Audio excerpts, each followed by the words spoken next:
What's What is going on, up? everybody? How are we doing? My name is Nick Valley. I'm Jonah Dockenai, And and this we're is Rev Rock Revolution! And We're back, Jonah. We're back. we're back. It's finally time. It's been a minute. We did it. We're back. We're back in black. You know, Yeah. ready to go. It's going to be... Black. Oh, my voice feel is gone. this is my best. I love the Gollum voice. Yeah.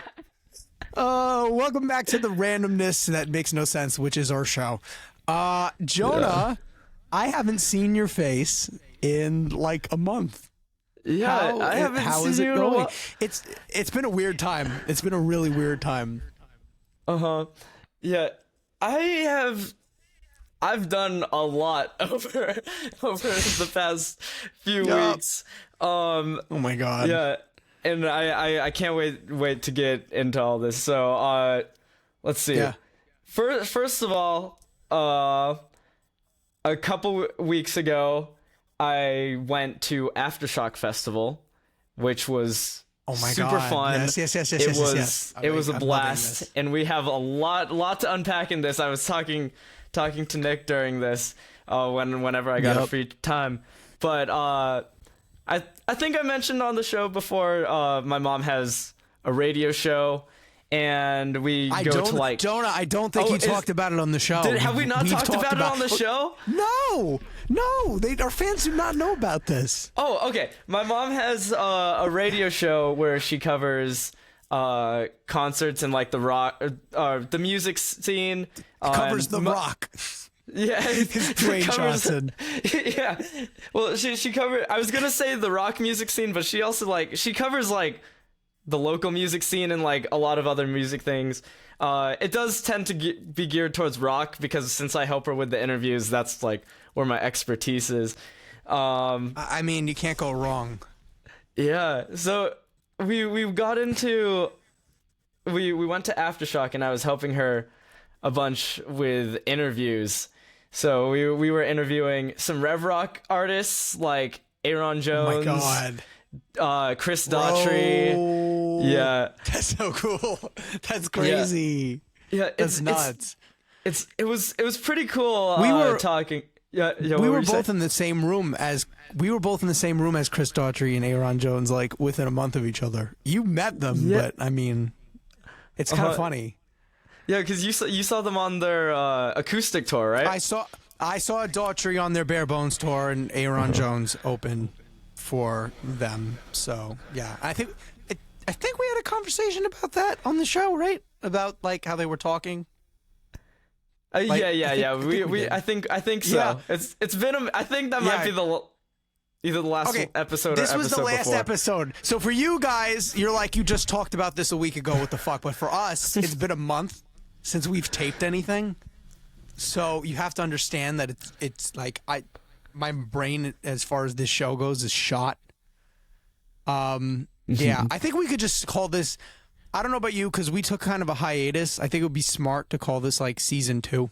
Yeah, just, like, I was going. thinking that episode 1, season 2, Rev All Rock right, this Revolution is- Reborn. We just decided right now, taping the episode, that this was our second season. You can tell how coordinated we are and how much we plan things. Oh my god, I love this so much. Yeah, no, but that's so cool. So you interviewed both of them, countless other people. I can't wait to hear all about this. I'm going to shut up now. That's my resolution for season 2, is that I will shut up more. So I just want to hear you speak about this because this is so cool. I can't believe you get to do this like on a regular basis because of your mom, and that's so cool. So yeah, no. Keep speaking, please. Okay. Oh my god, you're like, okay, yeah, like I needed your permission. I didn't mean it like that. No, I'm just gonna hide now. Man. Oh yeah, so it's so cool talking with all these artists.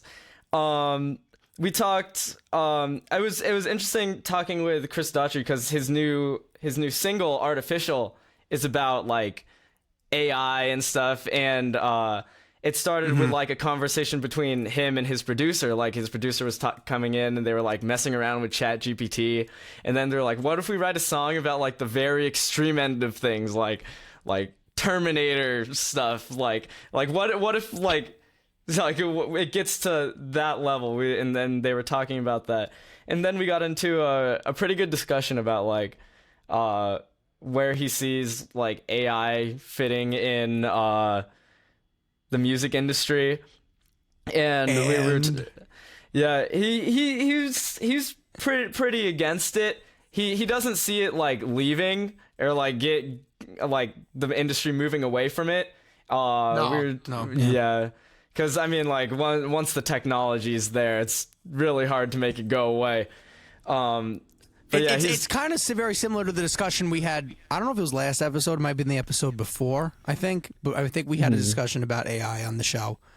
And I think I think we kind of talked about this. People are going to use... It's going to I don't know. Did he say something along these lines? Like, this is kind of what I think. Like, it's kind of like going to like split off between the people who are going to do that and the people who aren't going to do that. It's going to be very divided, I feel like. Yeah, we talked about that. It's going to be pretty divided. It will probably be the next big like legal issue in the like Napster music industry. It's going to be like Napster. Jonah, we literally had that this. conversation on the show. Yeah, I love that. We're pioneers. We talked about this before anyone else. We talked about this before Chris Daughtry. Yeah, we talked. Yeah. So it was cool to talk about that, and then Aaron Jones, that was a pretty it was an okay interview. He was very shy, so it's really hard to like dig in. He was like very more soft spoken, very short answers. He was like, it was hard to like. It's like we had our questions planned for like a 10-minute interview. I think it was like 5 minutes. Like we went through all our questions. Wow. You know what's funny is when I saw them live, I definitely got that vibe from him. He really just wants to play the music, I feel like, and let the music speak for itself. And I mean, damn, I mean, you saw him live. Like he definitely speaks for himself when he sings and plays. Like he's legendary. Like when you hear him, like, he's so fucking good. Right? I mean, you can correct me if I'm wrong, but no, that's totally right, and that's his philosophy too. Because one question that my mom and I always ask is like what their advice is for young artists trying to get into the scene, the music industry, and he always his answer was just let the music speak for itself. Like focus on making good music and just letting that be your entire message, and that's what your image is, the music. So yeah, it totally makes sense. That's smart. No, that's great advice. I definitely got that from him. He seems like a more like, I don't know if shy is the right word. I think maybe he's just more like, what's the word I'm looking for? It's like he's very like matter of fact. I don't know if that makes any sense. Oh yeah, like very straight to the point. Yeah. Yeah, and I love that, honestly. I think it's cool, and I also love guys like Daughtry who seem like they have a lot to say, and like I'm kind of, you know what's funny, Jonah? I feel like we're on those ends of the spectrum. I feel like I'm like very much like I have a lot to say about everything, and I feel like you're very like you get right to the point, and there's like a meaning to it. You know what I mean? Yeah, so sometimes I feel like sometimes I can like, if I like don't know what I'm trying to say, I'll just like ramble on until I figure out what I'm trying to say. Exactly, and I never know what I'm trying to say, so I'm constantly rambling on. You know, I'm Robert Plant that way. Anyways, you know, I know you got that reference. Anyways, so Aftershock, so Daughtry, Aaron. So who else did you see interview? Yeah, so yeah, I'll talk a little bit more of the interviews, and then there are also so many artists that I just got to watch that it was really inspiring, and it made me like I want to get back to writing music and stuff just because that. So I'll talk about my two favorite of the interviews that we did. So one of them was this band called Bad Flower. They're this awesome band. They're kind of punkish grunge. All right. Yeah, and the whole time we were doing the interview, the lead singer would always answer my mom's questions with a metaphor about vacuum cleaners. The fuck? It was the funniest thing. It would be like, why? So she would like, why? I think he was on acid or something. His bandmates were saying that he took acid before the interview.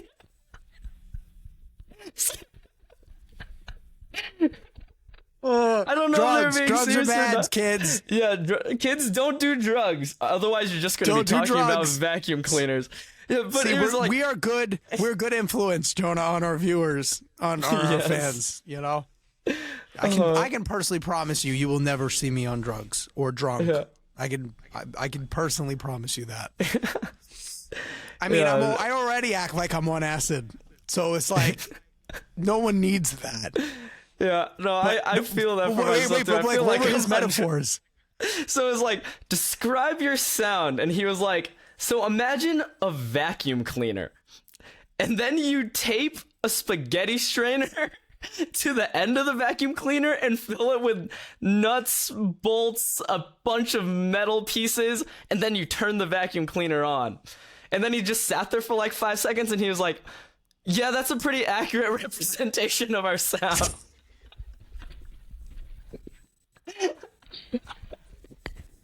And then we were talking about like it's so good. I was trying so hard not to crack up during the interview, and then like we were just all laughing about it after the interview finished.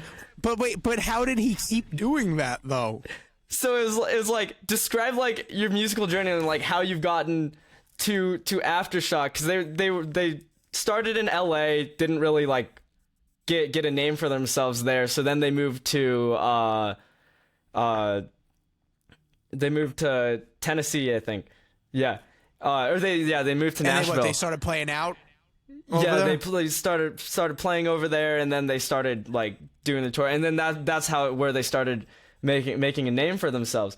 So we were like, so my mom was like, describe your journey, like how you like got from like LA to Nashville, and like how like now you're playing at Aftershock, which is California's biggest metal festival. No, yeah, that's insane. That's like super impressive. Yeah, so his answer was, oh god. So we started out as an off-brand vacuum cleaner, one of the small ones that like don't really pick up anything, they don't work that well. And then he's like now we're like a Roomba, we're like automatic, full throttle, like we're just going wherever the music takes.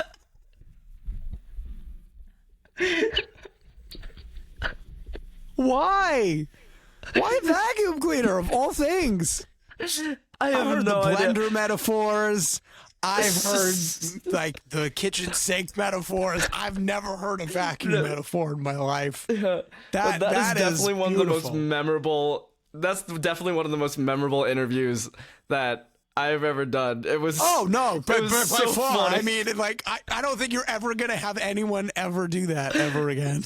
Yeah, and it was funny too, because we got there like a little bit before doors opened to do the interview, so it was like 11 o'clock in the morning. So they were probably they probably had just woken up as well. At 11 o'clock in the morning. Yeah, apparently. That's correct. I'm not gonna lie. I'm not throwing shade, but if you're doing drugs at 11 o'clock in the morning, I think it's time to like that's the go to rehab. Little bit of. We need to see somebody at this point. That doesn't sound quite healthy. I'm sorry.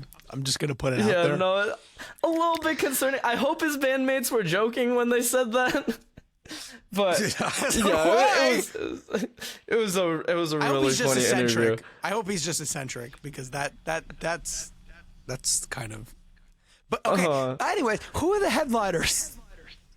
Oh, the headline. Okay, so day one was the day I was looking forward to most. I didn't really watch the other bands. We arrived late because originally Pantera was supposed to play on the first day.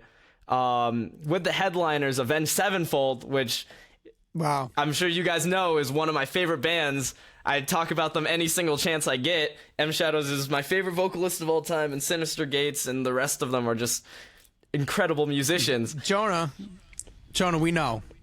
Yeah. We know.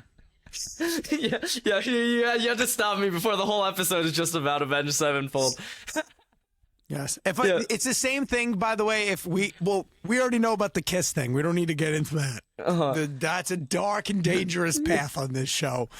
But if it's the same thing with me with the Foo Fighters. If I start talking about Dave Grohl or Taylor Hawkins or the Foo Fighters, just like, please pause the episode and then we'll regroup. Yeah, we have to pause, regroup.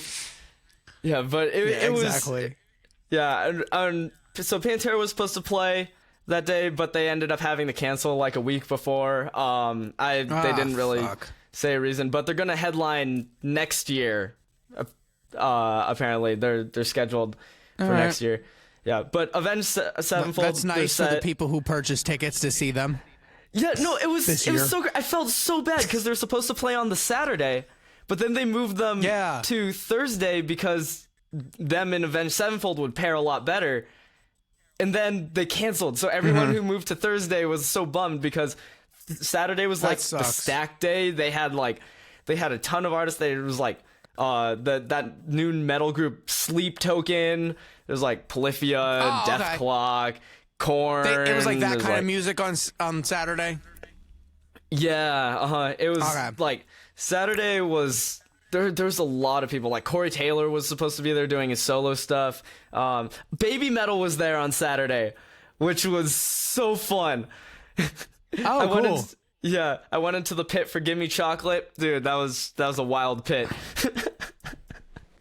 That's crazy. That's awesome. Was that the one where you were saying you were worried for like your safety? Like you were being thrown around and you couldn't tell where you were?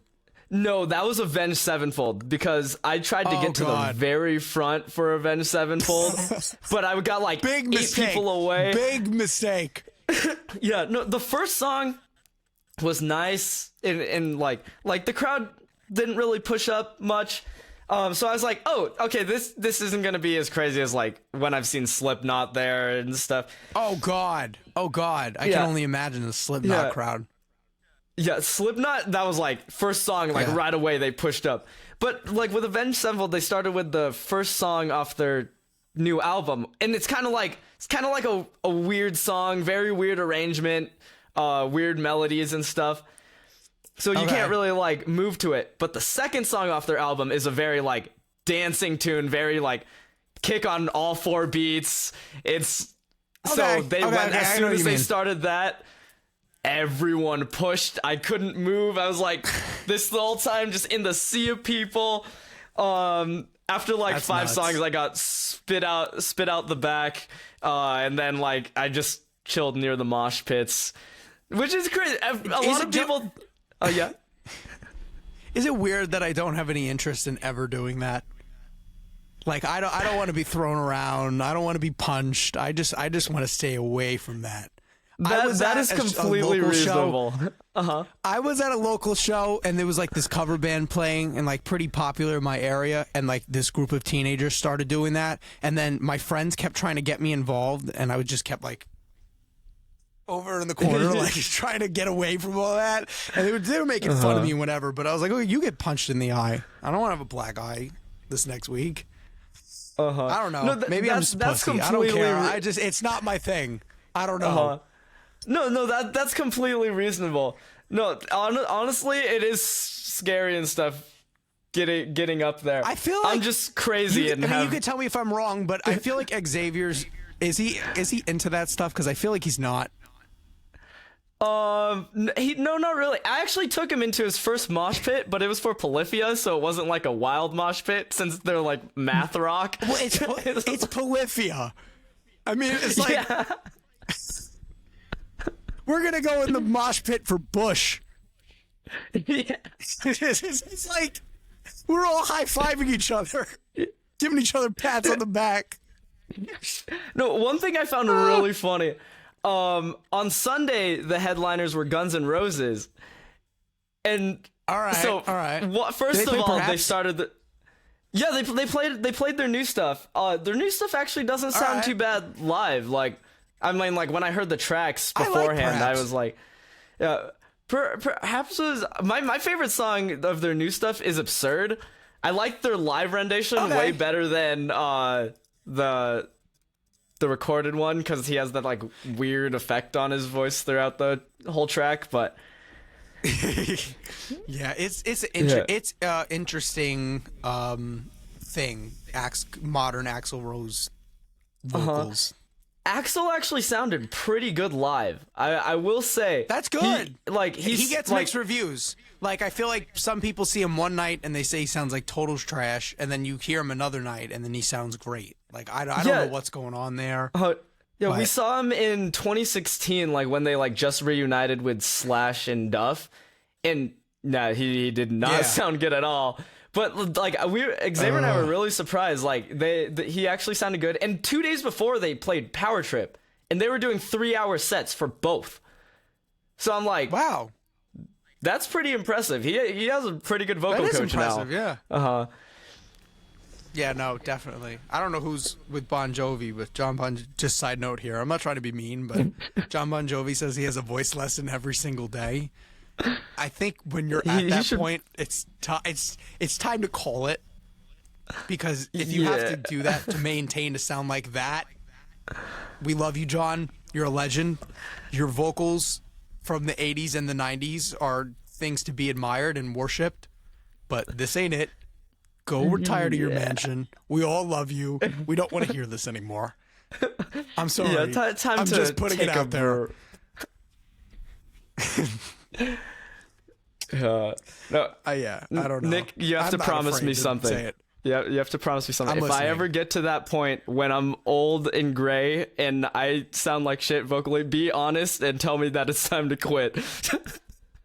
You know what? I will do that, because I feel like you would do the same thing to me. You'd be like, it's time to hang up the hat. Like, this is not the Nick Valley we all know. Like, please stop. We have to end when we're before we have the fall. We have to end like right. Oh no, totally. I feel like that happens around late 50s, early 60s. It starts to turn. Mm-hmm. It's kind of when that starts to happen. It's a very fascinating thing. Like, I'll say on my end, like, obviously it doesn't matter how old you are. You have great nights. You have bad nights. But if you're sounding bad consistently for years in a row, it's time to call it. You know what I mean? It's time to see like why you're really like either like get a good vocal coach to like help you like improve your technique, and if that doesn't John help, Bon Jovi has a voice lesson every day, so yeah. I don't think that's the answer. Yeah. We're 23 minutes in, and I feel like I've only talked about me. So, Nick, what have you been up to the past? I'm gonna get through it. You know what? I'm gonna get through this pretty quickly. It's a lot of stuff. It's been a long journey, so let me just start. So I was supposed to go on a 2-week-long trip. I was gonna be doing I did end up doing it. It was half. The first half was business. Second half was leisure. I was supposed to fly JetBlue, and then a hurricane came through New York, and it was terrible. My flight was canceled. We didn't know what to do, so we took my mom is like the best, the greatest. She kind of scrambled everything together, put all of our shit in the car, and we drove down to Atlanta from New York through a hurricane, by the way, mind you. We stopped in Maryland. That's wild. National Harbor, which is like the middle ground. It's in Maryland, but it's like Virginia's over there. Washington, D.C. is there, and then you're in Maryland. So it's like the border of all three.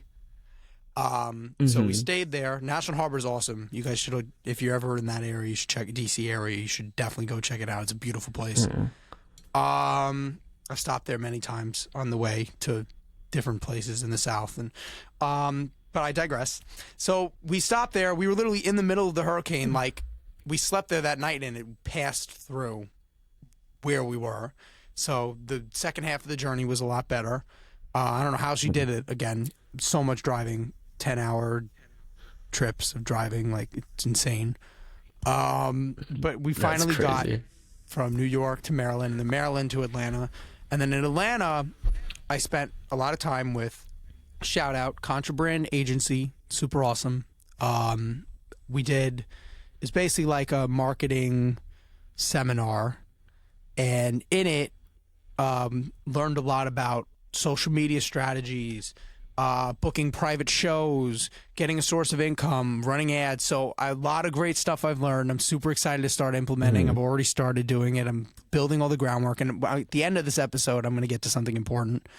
But yeah, that's basically what I spent a week doing, and it was awesome. A lot of information. I met many great artists from around the country, some around the world. People from Britain. So someone was from Australia. Really cool, and all different kind of artists too. Very talented. Everyone from there was a Kate Bush vibe. Someone else had a Chris Brown vibe, and then you have the Neo Weekend vibe, and everybody just was totally different. So it was a country artist. It was a lot. I learned a lot of great stuff, and I learned from everybody. I was paired into a group with two other artists. Shout out to two awesome artists, R&B artist named Nelji. And a hip-hop artist named Ficky. It's like fuck you with an I. That's how he likes to say it, so I'm going to give him that. Two awesome guys. We filmed content together with each other, for each other. It was a lot of fun, and I just learned a lot about getting out of your comfort zone, doing stuff on the spot. It's a lot easier than people make it out to be. And yeah, there's just some very simple things that are very effective. I'm working a lot now on booking college shows.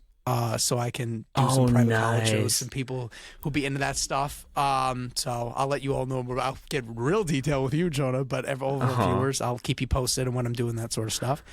I'm going to be playing out a lot more. I've definitely decided after all of this, I'm going to be doing a lot more playing out, getting my name out there. Yay, I want to build more real Nick connections. Valley shows. Exactly. I want to build exciting, real man. connections. I want to build real connections with people and really grow my fan base like that. And when you build that connection in person and then you bring them into that social media world, I feel like there's such a stronger and I've seen it in your world, Jonah, when your band plays live and you put people in your Discord from your live shows, you have such a great dynamic and relationship with these people because they've seen you in person. And I feel like there's such a different dynamic and animal, and I've always wanted that. And I have such a great relationship with my fans as it is. They're the best, but I really can't wait to start building that, and I know that's going to be part of the next piece of the puzzle that's going to be unlocked there. So yeah, so that was basically my trip. I'll get in a lot more detail with you again privately, Jonah, but I basically did that.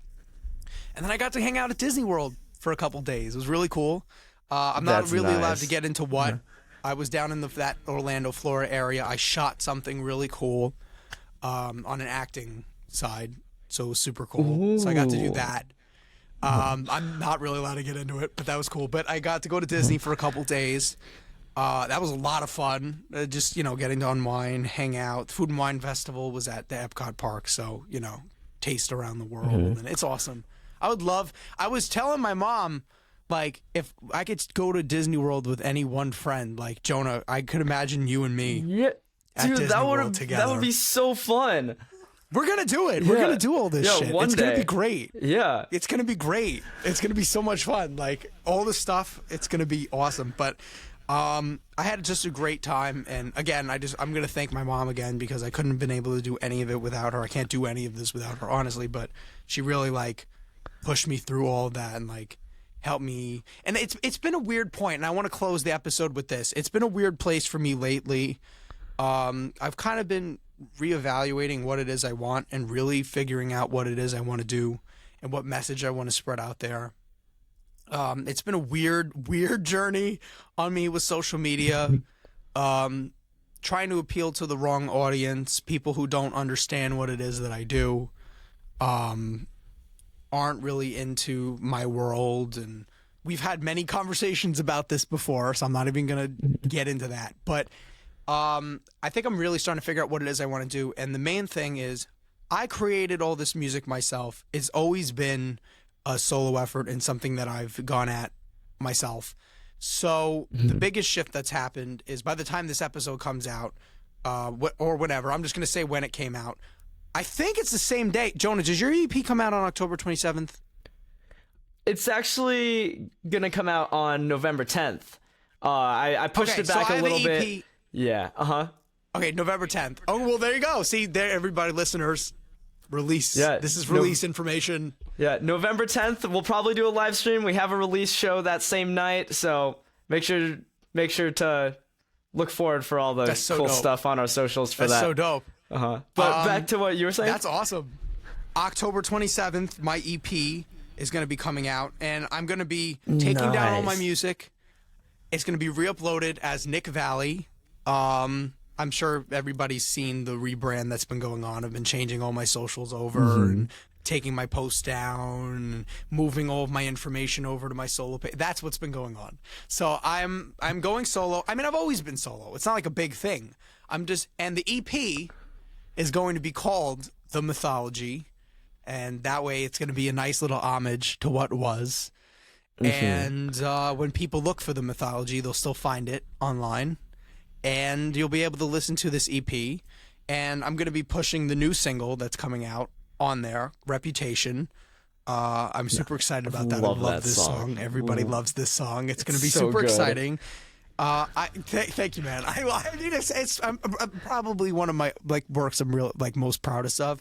So I think it's going to be a really good transition and a good shift in the right direction of where it is I want to go, because it's being honest about where I am and not like where I wish I was. And it's like, this is who I am. This is where I am, and presenting that, like, the truth of that to people, which is what I've always been about. So I think it's only right to show where I am and not where it is I want to be. So yeah, this is, who I am. This is what I'm doing. Nick Valley, the Mythology EP. It's going to be great. 4-song EP. You can listen through it all over and over. And if you want to do me the hugest favor, because the first 3 songs I had to take down and re-upload, and Spotify wouldn't let me transfer them over for some reason. I don't know. I don't understand it. It's dumb. But if you guys could loop these songs, just loop the EP so I could build these streams overnight when you go to bed. Just put it on loop, turn the volume off, and go to sleep. I think it's a real strategy. It's called Sleepify. It's a real thing. But I'm actually really looking forward to building those streams back up, connecting with more of the right people, like expanding beyond my core fan base, which I know and love is basically my family.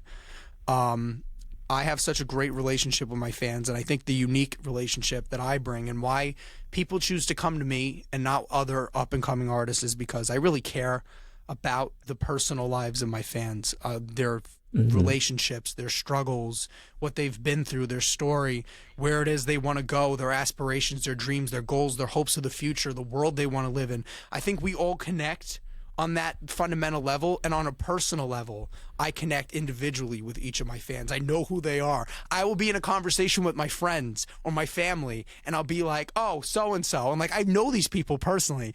And I think that is really where the specialness of what I'm doing comes from. And it's just how much I care about all of my fans, and they really are my family. I feel weird even calling them my fans because they're so much more than that to me. So yeah, I know that was a long-winded saying, a way of saying that I'm looking forward to the future and everything that's to come. It's going to be great, and that's what's been going on my end. It's been hectic and crazy. I've been away 3 out of 4 weeks of September. I turned 18, and I rebranded everything. So it's been insane. That's crazy, man. Yeah, that's awesome. Yeah. I'm looking forward to this new era of your musical career. Yeah, it's so cool. Too. It reminds me of this conversation I was having last night with a venue owner, because he was giving X and I some advice, and he was pretty much saying that every artist has to struggle to really figure out who they are and what their music and themselves as an artist is about. And it seems like that you have kind of gotten around that first little barricade that was in your way. So that's really awesome, man, that you're taking this direction. Yeah, exactly. I'm super looking forward to it, and I'll obviously get more into it, and I think you will too in the next episode. And I think that's a great way to leave off, because the next episode that is going to be based off of that entire conversation. I know you told me a little bit about that conversation that you had yesterday. Yes. So we'll just leave you with that. How about that? Yeah. Sounds good. All right. Awesome. Well, until next time, I am Nick Valley, NV, the Phoenix, I'm whatever you want to call me. I'm Jonah Doc and I. And this we're is Rev Rock Revolution! Yeah. All right, awesome. Make sure, I love that was as chaotic as our intro. Yeah, I love it. Make sure to stream Nick's EP when it comes out. Make sure to stream our EP when it comes out. We have a lot of awesome stuff coming your way. Yeah. We love y'all. Definitely. Rev Rock Revolution, Nick Valley Music, Jinx. Go check out all our socials. Follow us. Check out our music. We're around. So if you want to send us a message, send us a comment, whatever, we'll reply, and we'd love to connect with you. Okay. Awesome. Peace out. Keep on rocking.